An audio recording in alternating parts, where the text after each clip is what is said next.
everyone to the Amazon European Masters Quarterfinals. Why are you celebrating? You fought versus them! We won a game! That fair in spring! We take those! We just came out of this game when Heretics took down Unicorns. Let's be honest, they smashed the Unicorns on this first game. It was lovely to see. You doubted, you didn't though, Goldberg. I mean, everything's going according to my plan so far. I will say, everything is going according to my plan so far. To be fair to her, she did say 3-1. That was the one.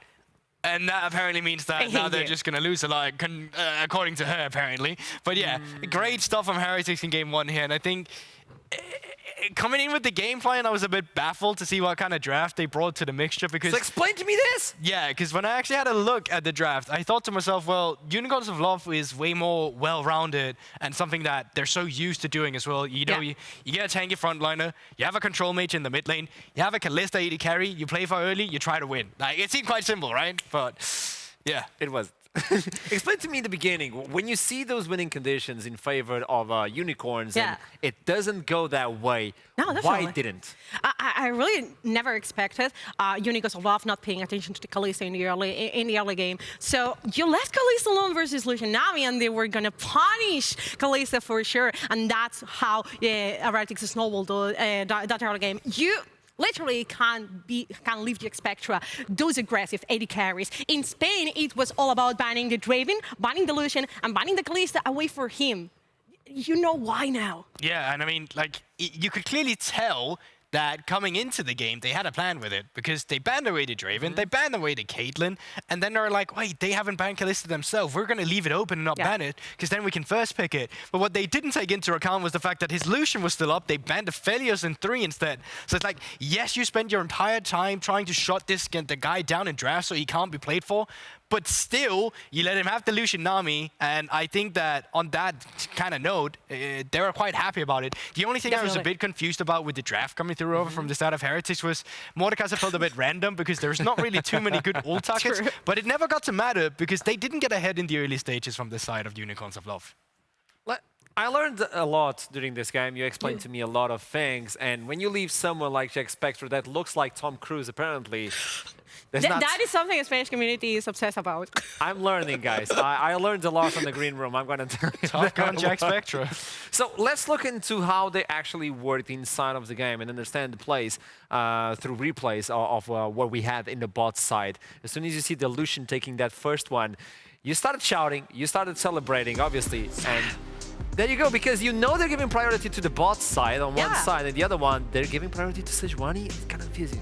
Yeah, I really didn't understand that because, I kind of understand that you want to leave Ivo behind, but your winning condition, at least the early win condition, you wanted that Kalista to snowball the game, and she got stomped. It was a 3 versus 1. They were collapsing, and you killed Ivo, but worse anything, Ivo was chilling. He didn't care. And it's kind of just like reading mixed signals. You can't, right? You draft for bot lane, but you play towards top side. And you have the Kalista, you send your Mumu away. And in turn, you ban away all the champions of Jackspektra, but you don't try to shut him down in lane either. So I think Heretics, they're just completely happy over the way things unfolded. And when Jack then got the lead he got, well, then he'll continue to do what he did in group stages. Single-handedly, he will move forward and he will take games in his own control. There's a reason this AD carry is so hyped. And there's a reason he was so hyped in spring as well, when people were talking about, well, why is he not on an LEC team just yet? We're still waiting for that, right? But even now at European Masters, he's popping up, and with however many bans against him, he's still showing up on Lucian. Yeah, definitely. And something it kind of shocks me is that when we interviewed Jackspektra after the first day of European Masters, he told to us in the Superliga stream that it was his first European Masters. He was kind of nervous. You could feel it in the gameplay. But today I'm not feeling that. Today, Jackspektra don't seem nervous at all. And he's just giving his best. 2.5k gold ahead in 40 minutes. And supposedly that's a normal thing. You showed me a graphic that you did. But that was in Draven. I expected that on Draven, but that was also in Lucian. But he invented the bot lane. He invented the AD carry position. He invented. I mean, you can play versus the guy that invented the AD carry position. Look at this. There you go. The plus 2,000 gold lead with Lucian. It's not Draven. It is still there. I mean, the Draven is banned away constantly because the guy can't snowball this hard on that champion. But today we did it on Lucian. Honestly, and it was incredible. One single mistake, they left Kalista alone for 1 second. Honey, I'm gonna buy some bread. Just be safe, please, in the bot lane. And Kalista, yes, I'm gonna be chilling. Suddenly, she gets that. And analysis. things happen. But I also think, like, moving forward from Unicorns of Love, you don't have to change much because, like, yes, you can ban away the Lucian on 3 if your commitment is still that you want to shut down Jack and then match the scaling aspect of what you had with an Aphelios.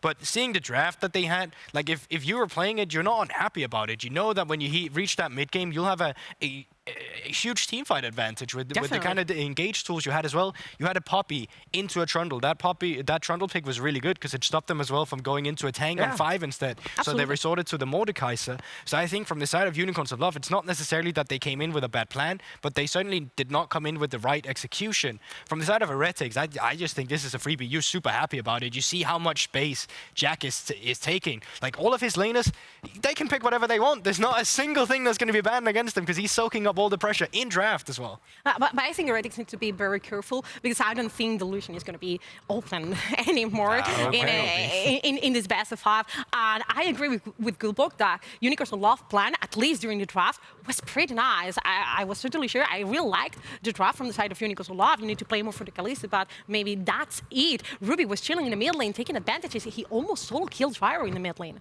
If possible, I think we can see the stats from the previous game, from the first game, to understand how the damage correlates with what we're talking about. I like to see how much damage. Oh, Mordekaiser. There you go. And this is also something that I wanted to highlight. Ruby was a beast, but he never was able to solidify those kills. He was always 1 inch away. Are you okay, Goldberg? No, my glasses are not that strong, so I just had to step forward to have a proper look at the screen there. But yeah, I'm also just looking at the Kalista damage in contrast to the Sejuani damage. Because it's really not that far apart, right? You can clearly see that this is a story behind a team that never got to play the game. And that's what happened here for Unicorn of Love. It's not necessarily the fact that, oh, we didn't have anything to play for in the early game, because you did. But maybe it's a different approach you want to take, right? Maybe you say, well, we have enough engaged. You swap out that Amumu for a Renata instead. And then all of a sudden, Jackspektra can become his teammate's own worst enemies with that hostile takeover. But like, you get into a time where they can just start up the Baron. They even flip this. Like, this could have just gone straight over to Unicorns of Love, and they would have been happy about the situation. That's not the case. And even when Jackspektra is the first one you kill here, it's just not enough, because now the rest of Heretics is shining through. And you can feel here how Unicorns of Love still had win conditions when it comes to these terms. You went right into the Baron Nashor pit versus Victor that was pretty well fed, honestly. And that is comfort zone for Victor. You need to be very aware. You can be flipping things like this when you are that ahead, because that was a 50-50. And Heretics was lucky, was kind of lucky that it went in their favor. So let's talk about Unicorns of Love right now. I need to understand what can they do to adapt from what we've seen in the first game. Goldberg. Yeah, sure. I mean, either you just make up your mind and you can tell yourself that, okay, are we playing, like, because if it is in their nature that they just want to play for Scarface, they want to give him resources, well, then you don't put him on the Sejuani. Then you put him on something that he's going to shine on, and you put your AD carry on something that can be weak side instead. If that's not the approach you want to take instead, well, you can continue with what you just did here, and then you change your stylistic from the philosophy instead and play for that bot lane.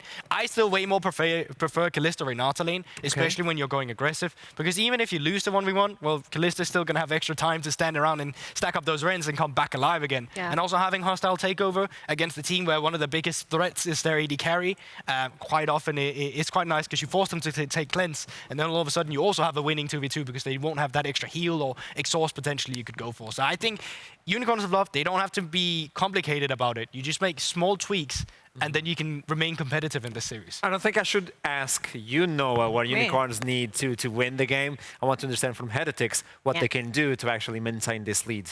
I think honestly, if the Lucian is open or Jackspektra can peak, his comfort picks is gonna be okay for them. But honestly, I would love to see some changes on the other side of the map, because Jack was amazing, but Zwyroo was struggling in the mid lane. That was a matchup really difficult because I mean, Swain couldn't play the lane, barely couldn't play the lane. The range matchup was really bad for him, and he was struggling a lot. So Heretics was lucky to have that strong bot lane somehow. So I would love to see some changes in the mid lane, give Zwyroo a bit of agency to thrive in the game, to not be depending entirely on Jackspektra. Okay, so now I want to make another question for you guys. We asked predictions previously in the desk. It was kind of shaky. I want to Can understand. I change mine? What are you doing? You can, Goldberg. Okay, give it to me. 3-0 Heretics. Okay. Instead of 3-2 instead. What a dominant performance coming through here in game 1. Surely they're looking to continue with this one, ain't they?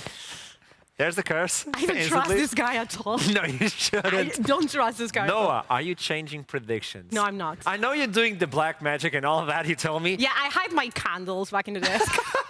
And my pentacle and stuff. You're talking with Timo, aren't you? You're making a deal with Timo. No, for real, in your Where's the heart, faith, who do you guys? think is going to win this second game? In my heart, Yeah. I think this game is Be going to be honest. on Unicorns Love, honestly. I think they're going to learn from their mistakes, and it's going to be a 1-1-1. I don't expect that 3-0. That would be too much, honestly. So it's going to be Unicorns adapting with the jungle and the mid laner, and that should be enough for them? Or is Heretics way too strong right now? No, I think it's going to be a 1-1. I think they're going to adapt. I need more Honestly. Spanish catchphrases. You guys need to help me out here because I'm all on the Heretics train. So you need next time we come back, I've learned so many more catchphrases instead. Noah, you'll have to taught me more so I can just bring it out instead. You want more Spanish phrases? Yes. No me cuentes movidas. What does that mean? Well, I understand that one. Don't tell me stuff. It's like, don't tell me stuff. Well, there It's you going to be have it. 1-1. Don't There try you to have it. jinx it. What a beautiful opportunity to move on with the show as we're about to jump into the second game of the series. I don't know if you guys are ready back at home, but tell me on the chat, who do you think is going to win as we toss it to the casters, Munchables and Jamada? Thank you very much, Archer. Yes, we're here at the cast desk once again. I'm Munch, joined by Jamada as we head towards game number 2. You know, they were talking about whether we're going to, you know, how many games in the series and all of that kind of stuff. To be honest, I'm a bit of a weird caster because I don't mind how many games there are. All I care is that the games that we get to witness are bangers. And game number 1 definitely fit that category. The absolute fist fight we saw at the Baron was mental. So long as the games are that kind of quality, I'm there for it. I agree, Munch. I wanted to hold the silence just to make you think. Yeah, no. That first game was, you know, action-packed, start to finish. Even if there wasn't always like straight-up kills going down there, I think a lot of the aggression that we saw out of Unicorns was quite good. Yes, there's a lot to sort of nitpick at how they potentially approach some of the mid-game team fights and, you know, some of the neutral setups, if you can call them setups from game number 1. But I still think definitely not out of it. I want to see how they adapt in this second draft because I feel like whilst, yes, there was a lot of very strong responses from Heretics, I think that the ideas that Unicorns came across with weren't entirely terrible or poor. I think it was just about the execution of how they actually used the priority that they had from the bottom side. So I still want to see a lot more aggression come out from the bottom lane. I just want to actually see a little more tangible results come from that pressure. Yeah, see if they can translate that pressure into more, especially when it comes to neutral objectives, right? Yeah. Both Heralds and 4 Drakes, and then a Baron as well, going the way of Heretics. No neutrals for the Unicorns in game number 1, so we kind of need to see that change. But I feel like we need to take a second to talk about Jackspektra as well. 3 bans towards him, locks in the Lucian, still just dominates with the help of his team there. And the gold difference of 14, 2.3 thousand gold. I feel like that's like the average amount of gold that most gold AD carries get by 14 minutes. Never mind the deficit in his favor. Yeah, that was a lot of gold that Jackspektra had, right? First tower on the bottom side, picked up a lot of I don't think it was plates. I think it was just a full tower after the plates had just dropped off as well. So that 14-minute gold difference that we saw actually got inflated by several more 100 gold within the next 2 minutes after that stat as well. Yeah, I think Unicorns can still stick with the 3 AD bans. I wonder whether they're going to drop them after that game. It's kind of one of those things where you just ban 3 ADs, then the AD still pops off. What do now? Yeah, you know? It's like, okay, maybe we need to go back to the drawing board, see what happens in this draft. And we'll find out because the Unicorn's still going to be on that blue side. The Draven ban still comes on through. The real question as well is, if we do see the 380 carry bans, is that Kalista still the priority pick? I guess the question is, will they just try and take the opposite side of the matchup, right? Lucian first pick could definitely be also an option. I think that the bans don't really have to change here. I'm expecting that Unicorns are going to ban, well, what order was it? Caitlyn, then Aphelios? Or was it Aphelios, then Caitlyn? Yep, Either way. no, Caitlyn, then Aphelios. And Team Heretics went along the lines of Wukong plus X. I can't remember what the third ban was. My memory is terrible when it comes to Sylas. Sylas, there you go. Sylas. So, oh, wait, no, Sybil's ban. It was Yeah. Wukong in the second round of bans. yeah. Yeah, so it was the Sylas third, I think. okay. If I'm not mistaken, from the Heretics, but the Kalista banned away by the Unicorns, which means they could go for the Lucian themselves, but also that Aphelios that we talked about is now open and available. Yeah, exactly. Heretics, what are they going to do in this position? They see that the Kalista's now banned away. Do they just remove the Lucian but then give over the Aphelios, maybe try and pick something into it? Do they just entirely leave them up and trade? I think these are the options flying through the minds of the staff and players right now, they're trying to move away the fire. That's what it was like last time. Yep. And Lucian first pick immediately. So they won that out of Jackspektra's hands. Now, with the Wukong up, it was ignored last time. Will we see that one come through? Expecting the Aphelios, though, as this answer from Jackspektra. Or will they also go towards the Poppy? I think there's loads of strong options still available.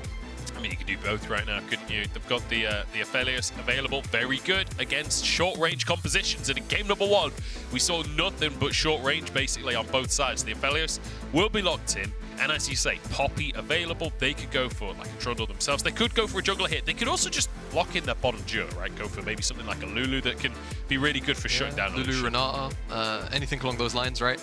Everything kind of works. I think they'll want to try and get their jungle now, just to see if they can get as decent a matchup as possible, just in case it doesn't end up being Lucian Nami, but it probably will be. There's the Wukong to try and sort of dissuade those kind of dives, which Aphelios can't always deal too well with. And I feel like we're already seeing a very different style coming out from the Heretics, right? Where you've got this Aphelios and a Wukong very much leaning towards team fighting here already, which comparatively to game number 1 was much more about the early game, much more about skirmishing. So I feel like Heretics changing things up a little bit. The Nami has to be locked in. Feel like you need to go for your jungler here. Perhaps something like that Poppy that we talked about, maybe a Trundle. Yeah, Poppy, Trundle. Will they go towards the Sejuani as well? I feel like Sejuani was such a weak pick in game number 1. I feel like you just kind of leave it alone.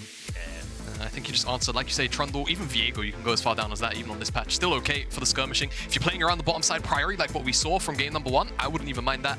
They're going to go towards the Sejuani again, though. So let's see whether or not this actually ends up in Lurox's hands as opposed to Scarface, because it seems like Aibo has come prepared with many a tank-busting picks if he's willing to bring out that Mordekaiser in game number 1.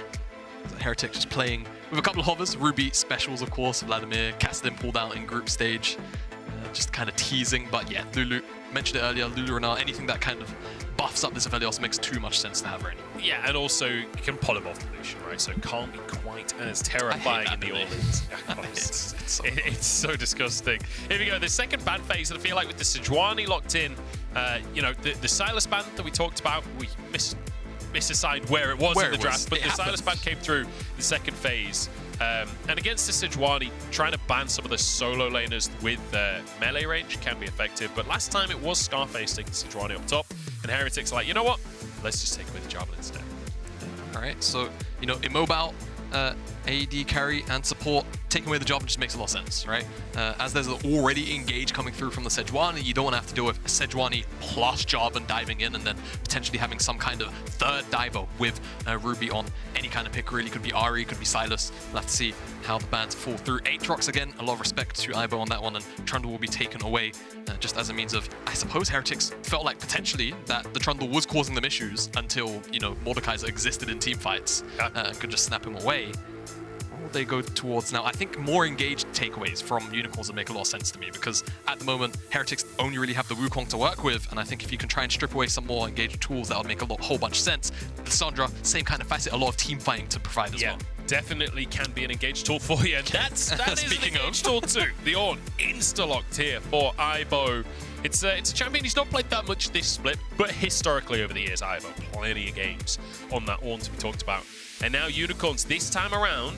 We'll see whether that Sejuani goes up to the top lane or is flexed to the jungle, and anticipate Scarface will still be taking that one. And Heretics feels like that's the way they're leaning. But Ruby has played the Sylas before. Sylas, I love this more. Massive priority in the LPL, and works with these melee solo lanes in a Sejuani jungle. It looks pretty good. And you know what? I'm going to be real. I think Sylas blind wouldn't be too bad either, right? I think into some of the pool that Zwyroo would be happy to actually bring into a team composition which Heretics are running, Sylas kind of runs over it a little bit. I'm just saying, in LPL, Sylas is god tier. Ruby used to be an LPL player. I'm just throwing it in there. Go back to his roots. Go back to his roots. Look, Sylas just makes too much sense. You've got very strong ultimates across the board already to steal away, right? Wild Growth, probably the weakest one there. Maybe, oh, well, I guess Aphelios kind of stinks, but Cyclone, Ornn ultimate too. Massive, but also Gangplank being able to kind of break apart fights with the Cannon Barrage, Barrels Lodge, making things super awkward for Jackspektra, but as well, even before that, the early laning phase, you kind of get a bit of a freebie. Early laning phase been nerfed for Gangplank. He doesn't really show his face too much like he used to alongside things like the Gwen, but still very capable of scaling up to a very powerful point. And Zwyroo goes towards that Taliyah.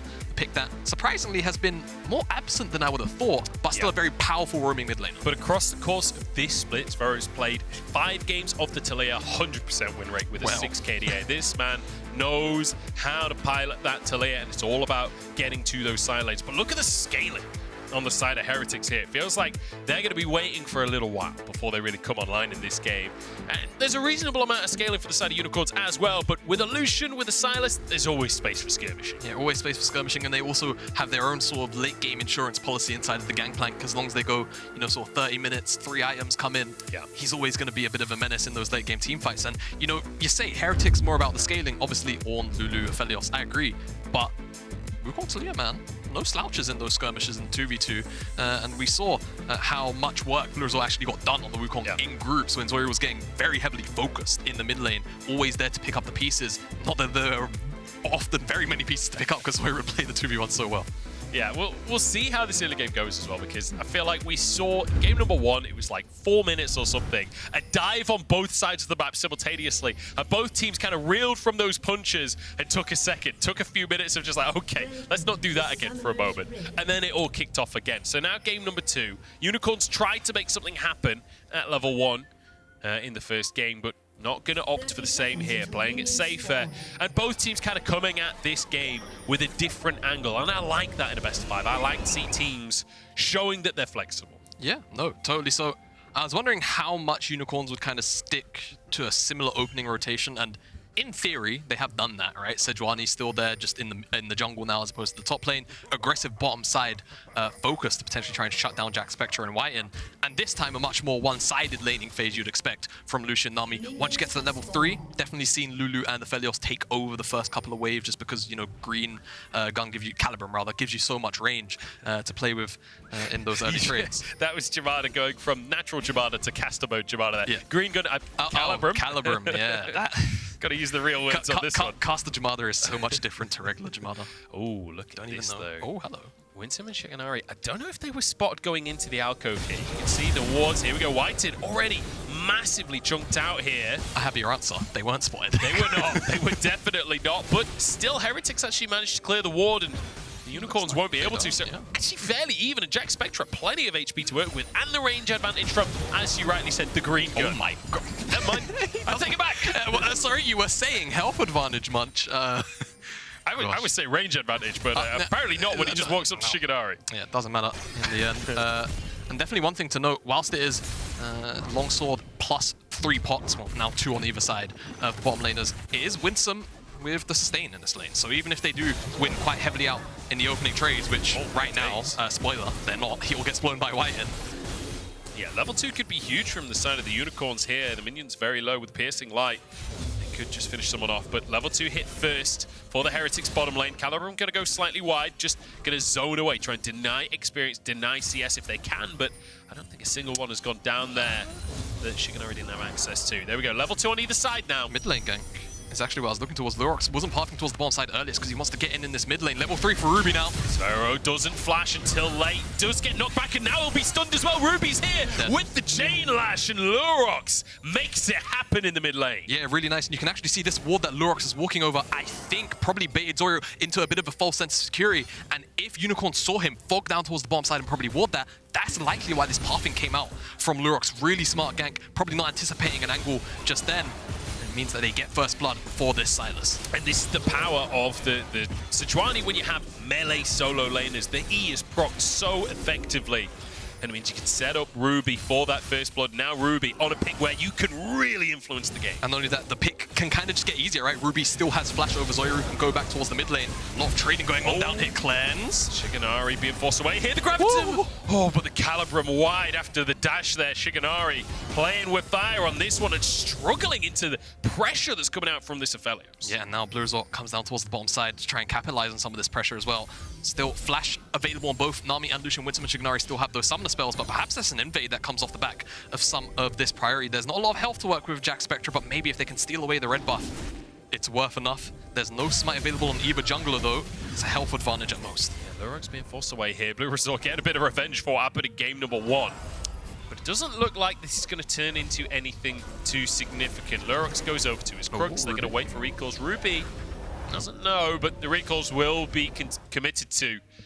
And we kind of return to the status quo here, but a solid lead here. 500 gold for the Unicorns at 4 minutes. Certainly a good start to things. Yeah, and Zwyroo's going to really have to manage his way very well now. I say this as we're hovering over the mid lane, because if he shoves up too far forward, quite simply, Ruby will flash on him, and if Lurox is there, it's very quick permafrost stacks to get down, and immediately Taliyah will drop down. Very squishy champion in the early laning phase. Needs a couple of defensive items, right? Things like Zhonya's. Sometimes you see Crown come out as well. Yeah. Just to ensure that you don't get dove on and killed immediately. Ruby hitting the level 5 here, and will dodge away from the seismic shove just about. Tries to find the re-engage, but will be ever so slightly shy on it. Scarface doing a good job on this top side, and you know, last time around, he was up against that Mordekaiser, had the blind pick Sejuani, and suffered in terms of those CS numbers. This time around, he's the one with a comfortable matchup. He's the one with a CS lead on this Gangplank. And Gangplank, one of those champions that, you know, used to just be a late game champion. They buffed up his passive, and now he's pretty terrifying at all stages in the game. Here we go, rooting the bottom side. Shiganari in trouble, and a great little trade out from Jackspektra. Both players on the Unicorn side down to half HP, and whiteinn. Fantastic polymorphs so far this game. Fantastic speed-ups, and Lurox wants to play onto bluerzor here. The stun comes on through. Seismic shove wide again. But Ruby couldn't quite get into the play. I love this though. Unicorn's just leveraging how strong this Sejuani Sylas is in the early game, and it's only really going to get stronger, right? Once level 6 comes in, double permafrost stacks from, you know, just getting the 4 stacks, then immediately popping the ultimate. Ruby's going to have the Cyclone steal away. Quite enjoying how they're leveraging this 2v2. And out saying Heretics, you know, with this Wukong, with the Taliyah, maybe they can try and get outside of lane, maybe try and, you know, utilize how strong this can be as a skirmishing 2v2. Sejuani Sylas is just trumping it so heavily right now. And I will say, I'm excited to see what Ruby can do. With, you know, he's got himself an early lead. He's on a pick like Sylas, which really is one of these picks that you want to carry the game. You want to be the shining star of the team, which is not really the style we've seen from Ruby across the course of the year. Generally, it's things like the Azir, the Invicta, his Arya as well. Champions that will give a lot of damage in the late game or set up the rest of the team earlier on, but not usually the superstar role, right? And it feels like he's been kind of the rock of the team. He's been the insurance policy a lot of the time. But this game, bringing out the Sylas, wanting to show off some of his mechanics and wanting to show that he can be a driving force. Yeah, and in a game like this, where he's got so many proactive tools to be able to use, right? Taliyah ultimate to get to side lanes in the early stages, or not to get fights started for his team. He really is going to be the rock to have to deal with here. Chain connects. bluerzor should be alright. First 2 stacks already. There's a knock-up and a flash forced as Aibo under the tower as well, and this time no Death Realm to work with, and look at the way Scarface can just let this push into him if he wants to. Aibo will have to sacrifice a lot of CS to help his jungler here. Ward over the wall, Ruby's here, but the knockup goes wide from Aibo, and Ruby just jumps on into the play. Damage onto Aibo. They're going to look for the stun here. Oh, he missed it. And it denies the ultimate. Now comes the cannon barrage and another flash forced. Ruby going in 1v3. It's a little bit optimistic from him, but it means now that Aibo's caught out. Lurox in a 1v1 though, gets the stun, can't finish skill. Lurox goes down, and it's a trade 1-for-1 here. As the barrel scares them away, Scarface backs off. Yeah, crucially, the knockup comes through onto Lurox, can't proc the permafrost % HP damage, and that's why Aibo survives a little bit longer. Bonus of it though, red buff and a kill onto the Gangplank, who was already winning in this lane, so he's going to be alright with that at the end of the day. But let's look at how this all unfolds, right? You had the initial engage, a nice kind of sidestep there from the Searing Charge. The ultimate comes through on Aibo, and Lurox sees the opportunity to just stun him up. I think he missed. It's hard to tell. That looks really weird, actually, in the replay, but flash away from Aibo. Ruby goes a little bit too deep. You can see on the bottom side, Lurox still chasing down the idea of where Aibo is, because he saw him with Ruby's vision, and you're going to just notice. Stun, does get the auto attack in, does get the % HP proc. Yeah. Scarface able to get forward, still picks up his kill. Yeah, so Scarface flashing in at the last second there to make sure that the kill is traded. And look at the CS deficit. Here we go, culling at the bottom side. Shiganari, big damage onto Jackspektra there, but not enough to make it stick, right? Red-white available for Jack, but just a couple more autos on that red weapon until it times out, but still has the Q. You can use the full Q, even with just 1 ammunition, should a fight kick off on the bottom side. Not quite a Jackspektra game 1 culling, was it? From no, from Shiganari, but indeed it was not. I will say, despite what I was anticipating to be a lot of bot lane focus from Unicorns, it's actually been towards the top side, which I guess when you have such a hard-winning matchup on the top side anyway, leverage it. Yeah. It does mean, however, you are letting this Aphelios Lulu kind of scale up almost for free. and that could definitely be a bit of an issue when you look at Heretics with a relatively strong front-to-back teamfight composition. As now, focus on the Herald.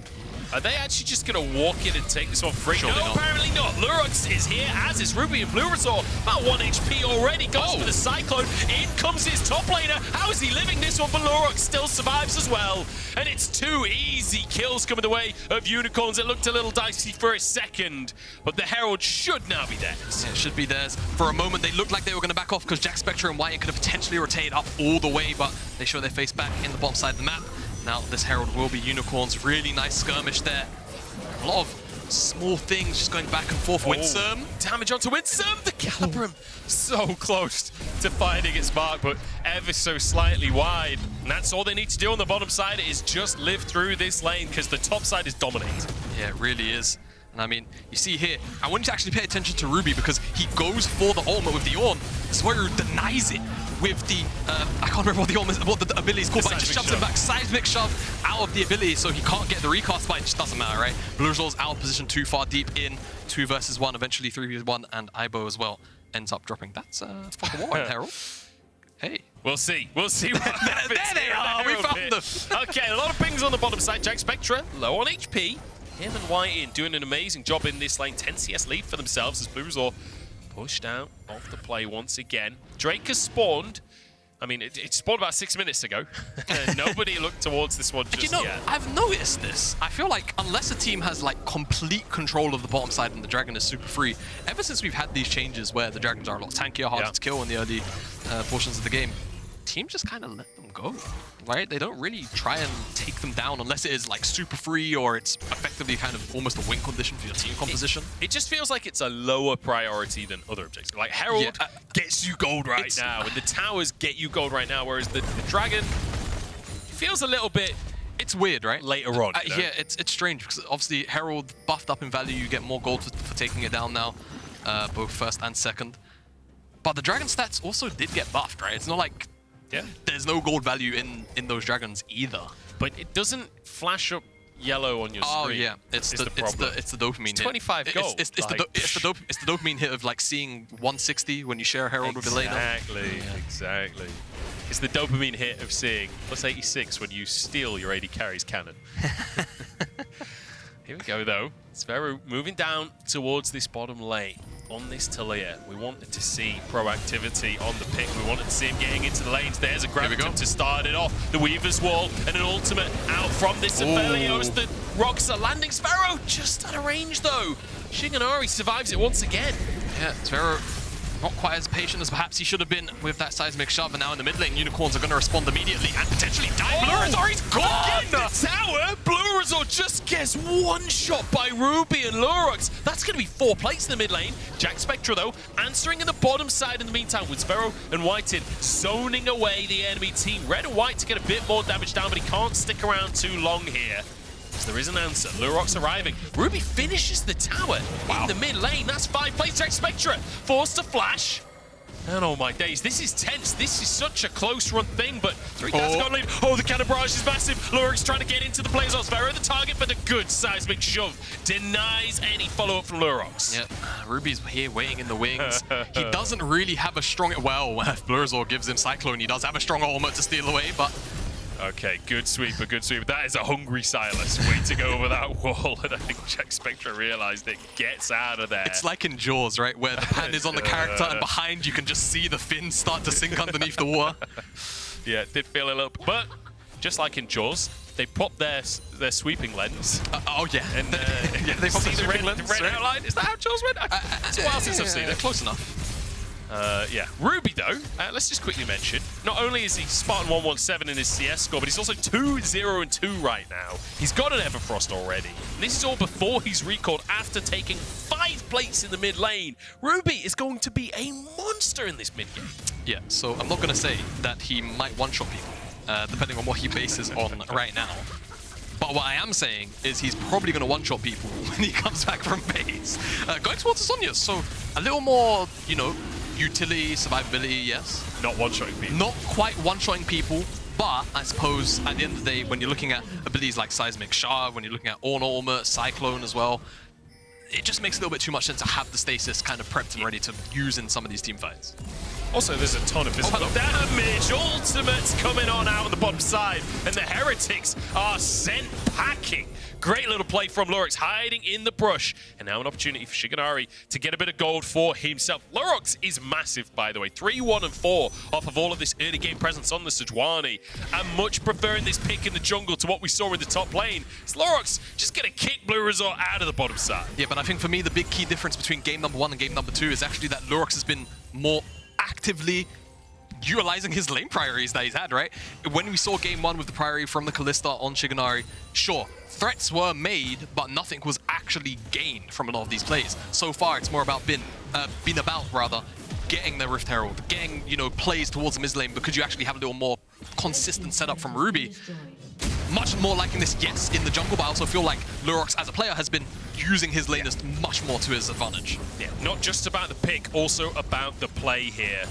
Zwyroo could be... Oh, Ruby just flashes in and then whiffs everything. It's an absolute disaster for him. Does he care? Call of the Forge God against Call of the Forge God, and Sylas does it better once again.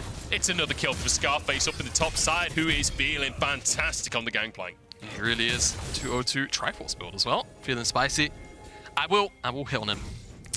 It's gone grasp. You're going to hit on him? Whoa. Oh my, it really is getting sexy edition in here. But gone grasp, kind of boring. First strike, loads of damage, gold generation. I like it more as a Gangplank player personally. But with the Triforce build and that grasp, he's going to be, you know, pretty obnoxious to actually take down all the bonus HP.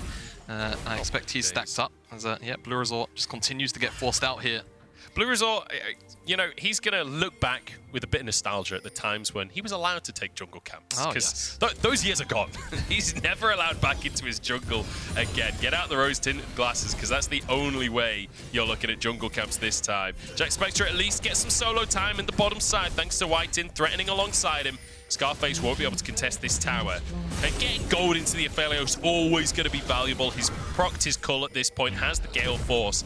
Usually have to wait until the 3 items for the Aphelios really to come online, but still good to have that late game insurance, and I think they're going to need to cash in on that insurance, because currently in the early game they're 5,000 gold down. Yeah, and so much of that gold as well in the solo lanes. Even Lurox has gone Bammies into Warmogs. That's really Giga Chat. So, are you going to ask how it procs? No, not necessarily. Okay. I was more going to ask, is this actually good for unicorns? They got the Herald, but they've lost 2 towers on the bottom side in trade for it. Well, they are giving it to Ruby, who's already snowballing. I would have really liked to have seen Ruby try and execute that tower to keep this Herald at full HP, but, you know, nitpicks, they should still get this tower regardless. But this play's taken so long, Heretics have reset, and they're going to be here to defend the tower. So this isn't even going to be a, you know, an equal tower trade here, like you say. And the gold value, remember, this is gold going into an Aphelios in comparison to, you know, kind of shared between tanks and Sylas who's snowballing. So realistically, Heretics, yes, you know, still on a positive uptrade, but it feels even better because this gold is going into your late game insurance. Yeah. So the smite comes down, Ruby going to grab the blue buff. So talk to me about the Warmogs and the Bammies. I know you really want to talk about it. I just felt like the tower trades needed to be mentioned. Honestly, I don't really need to.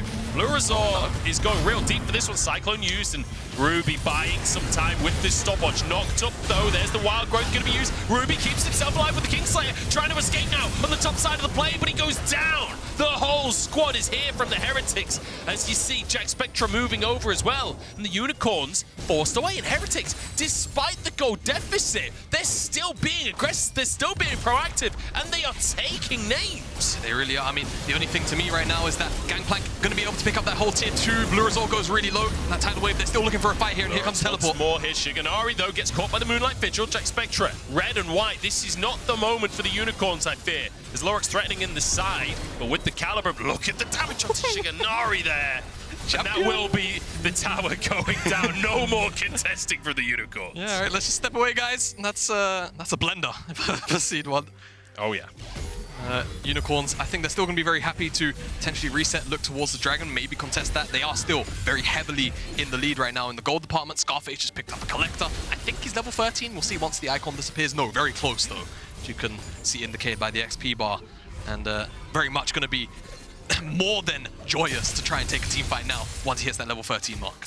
yeah, Scarface is going to be really tough to deal with. And, you know, even though Shiganari not ahead in gold in that bottom side, 1,000 gold down, he's still Lucian. So ultimately, he's still going to be, you would assume, more impactful than the Aphelios. That said, though, Jackspektra has been tearing people apart so far from what we've seen.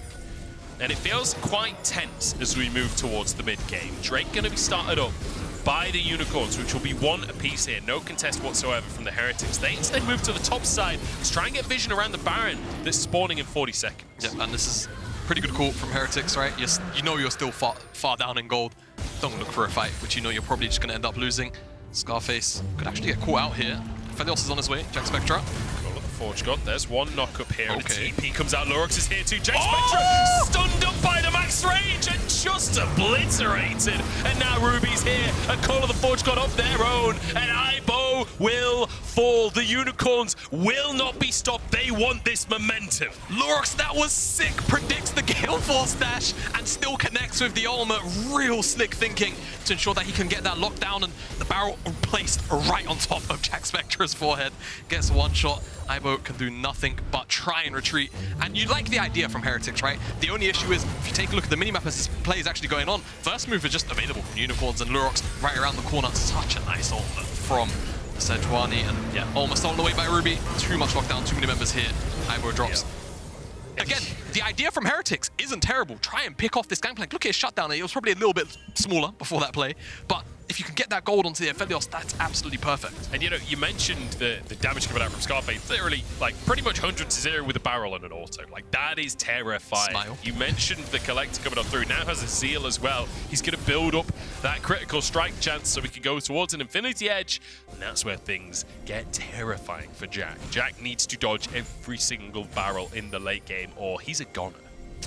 He is indeed. And the thing is, if Unicorns are able to, kind of like game number 1, where we said that Heretics want to be in front of the objective first, if Unicorns can be that enter into the river first, you're always going to have to be walking into barrels, into, you know, Sejuani ultimates, tidal waves. It's the same thing, just reversed at the moment. Loads of peel tools mean that Unicorns can kind of just force the issue using the priority from the Lucian, which we saw from game number 1, and ensure that they always have favorable fights. Heretics, however, unlike game number 1, where Unicorns had pretty much no engaged tools, have engaged tools like this. bluerzor trying to get it, but Shiganari just dodges away, keeps himself alive. Lurox in the middle of everyone, but he's so tanky, just walks away with his life. So many tools you're used, kind of on both sides here. It feels like we kind of had a little sparring match. Everyone just throws a bunch of ultimates in and walks away. Yeah, I mean, the thing is, Shiganari's ultimate's coming back up. Ruby still has an ultimate steal away, and the Gangplank ult is still there.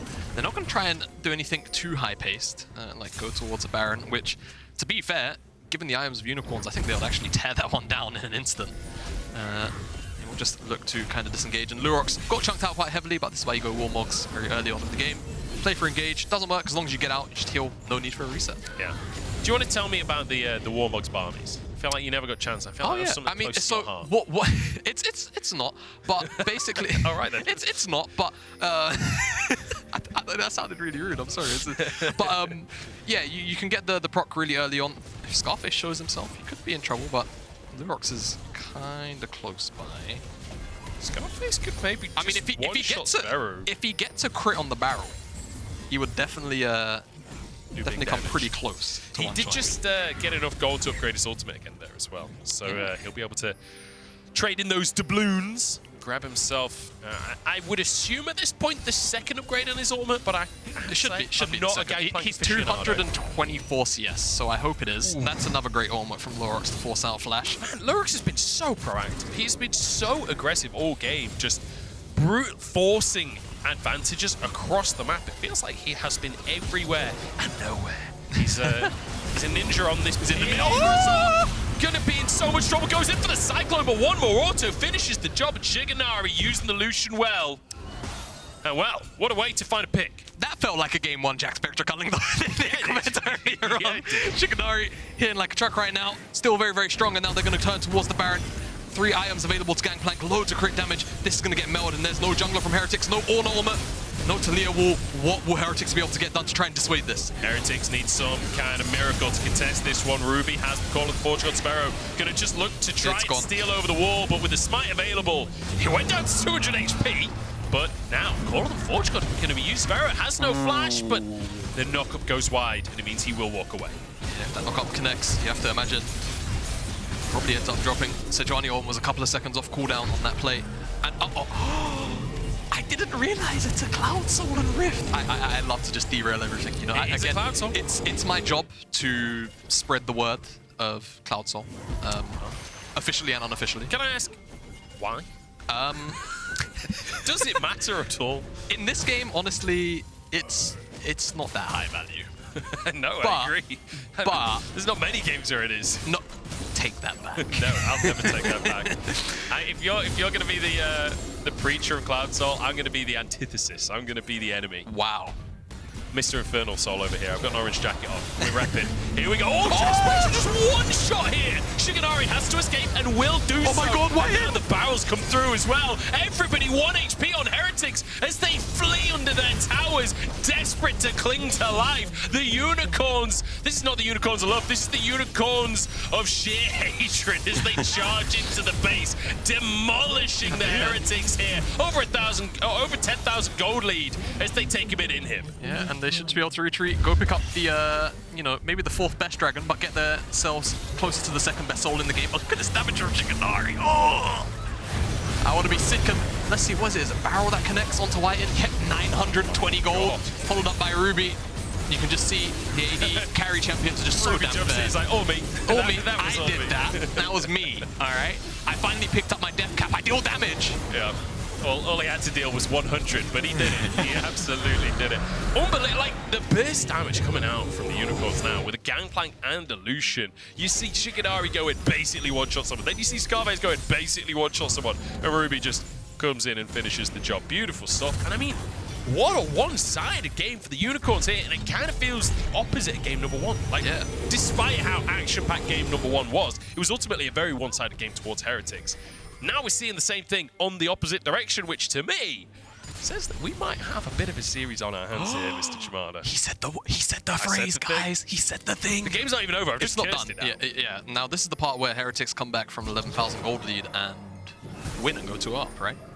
I mean, if they can Is pull that that the off, script? Yeah. if they can pull that off, they absolutely. I think they deserve it. I think we're just giving them the series at that point. Like, forget the best of 5. Just send them to the finals, forget semis. Yeah, they get the buy. They get the free buy. Lurox gets a nice little ultimate here, but no follow-up from the rest of the team as bluerzor. Going to use the Cyclone just to try and disengage on this one, but the Unicorns can play this as slowly as they like. They know that Heretics cannot defend against the Baron up waves. They've still got a little bit of time. Oh no, the Baron now times out, in fact. But with the supers in the mid lane, and with just the sheer gold difference, I'm not sure that this is defendable for Heretics. No, I don't think it is. 3 items available to Shiganari. Aphelios still not there, and he's looking for an Like, Shiganari actually survives that. He walks away with his life. And now Ruby just jumps into the middle of everyone again. This is the second time he's done in this game, but this time he lives with the Kingslayer. And the cannon barrage finishing the kill onto Jack as well. The Unicorns making it look sexy as they make their way underneath the Nexus towers. And we're going to go to a 1-1 scoreline. Shiganari does go down. Ibo getting a bit of revenge for what's happened in this game. Lurox back as well. No way do they actually defend this one. Scarface is here to hit the towers down, but they've run out of minions. They actually can't end it. It's disaster for the Unicorns. Yeah, are there teleport wards available for anybody to maybe get into a flank? It looks like the answer is no. Ibo and Zwyroo on the front line, so they're not going to try and pick up any of these kills on the escape. This is kind of criminal, Chibata. It is. Look, I agree. I mean, this is the... it's like life sentence, 20 years. He's like, how does he get away with this, man? It's absolutely absurd. Just removes the Wukong from the team fight. Collected, Jackspektra is by the Gangplank ultimate. And Ruby definitely steps a little bit too far forward after this, I believe. But still able to escape. It's Lurox, actually, I beg your pardon. Takes a whole bunch of damage. Polymorph, too many tower shots. You are a tank, but you're not invincible at the end of the day. Yeah. You're a tank, you're not a juggernaut. You know, this isn't the juggernaut patch. You can't survive that much. I missed that patch, you know. I really don't. I really don't. You telling me you didn't Garen miss... Yumi away from me. Oh. Alright, you know what? My bad. Probably don't make vomit noises on the broadcast. Yeah, I get. Sorry, anybody that gets upset about that. That's my bad. My etiquette. Do you know what? That great. I forgive you, Jamada. I can't speak for everyone at home, but I personally forgive you. Chat, I hope you can. It's a 13,000 gold lead. Realistically, we're in bonus time for Heretics at this point. They have no right to still be in this game. That was Unicorns really being messy at the end of this one. You should expect Unicorns to be able to finish this one off. And I will say, I'm impressed by how much of a team effort this has been. That's right. It feels like every single player has been impacting. It feels like every single player has had an individual level of strength and an individual level of influence in the game. And it's not just been down to one player popping off, you know, this feels like a team effort. Yeah, it really does, and I think massive shift up from game number 1. It felt like, you know, Scarface, even Lurox to a degree, kind of muted by the draft that they were operating under Sejuani. Trundle could have got a lot more done in the early game. I still definitely hold true to that. I feel like the priorities weren't used as well as they were in game number 2. But this time, Scarface in a matchup where he's just super comfortable to farm up, and Lurox with Ruby this time actually pairing up more aggressively to take over the 2v2 in the mid jungle. Just meant that it's complete domination in this second game. And I really want to wonder, on top of everything, as this game should come to a conclusion relatively soon, what's going to happen with the Lucian pick? Because this is 2 games in a row where, sure, Shiganari might not have been the centerpiece of this victory, but it's been very influential in setting up for the rest of Unicorns to actually look for plays. He was the centerpiece of that previous fight, right? Going in, almost one-shotting whiteinn. bluerzor tries to save his support and just dies to the culling alone. Is Baron going to be stopped for the time being? Ruby gets back over the wall. That's a This is not a good fight. Mirage. Stun comes down, barrels in as well. Zwyroo turns gold to buy some time as the chains land. He goes, what? Where did he go? It's a magic trick as the double kill comes through. Scarface wants them all. Gets another with the auto attack. That's 4. Is he going to get the pen skill? No!